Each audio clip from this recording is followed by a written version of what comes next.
Mark chapter 2. Jesus heals a paralytic.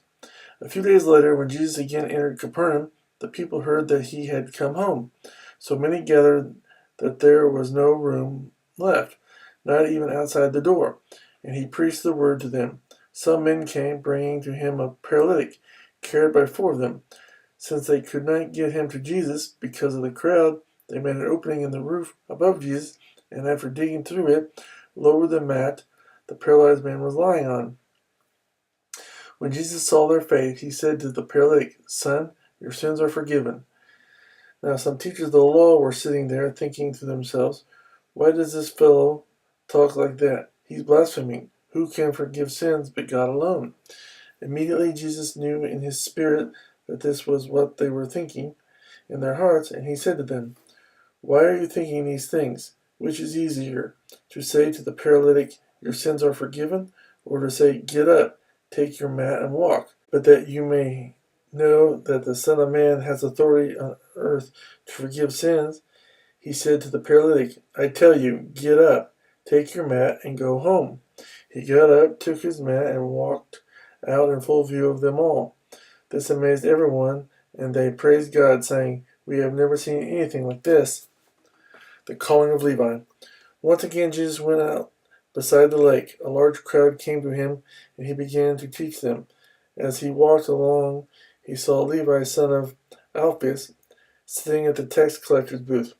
"Follow me," Jesus told him, and Levi got up and followed him. While Jesus was having dinner at Levi's house, many tax collectors and sinners were eating with him and his disciples, for there were many who followed him.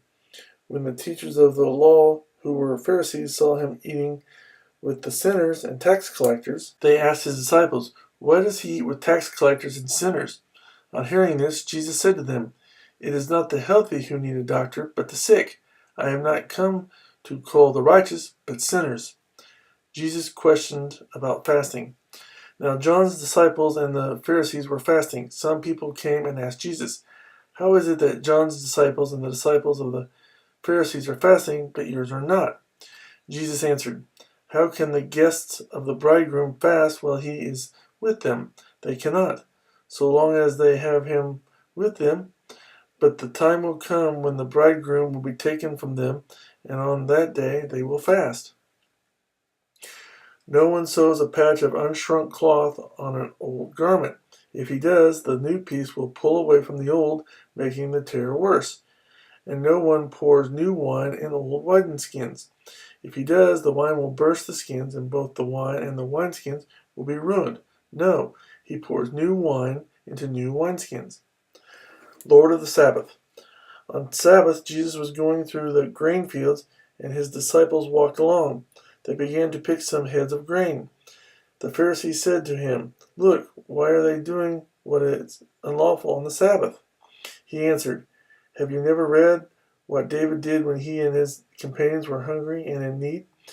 In the days of Abiathar, the high priest, he entered the house of God and ate the consecrated bread, which is lawful only for priests to eat, and he also gave some to his companions.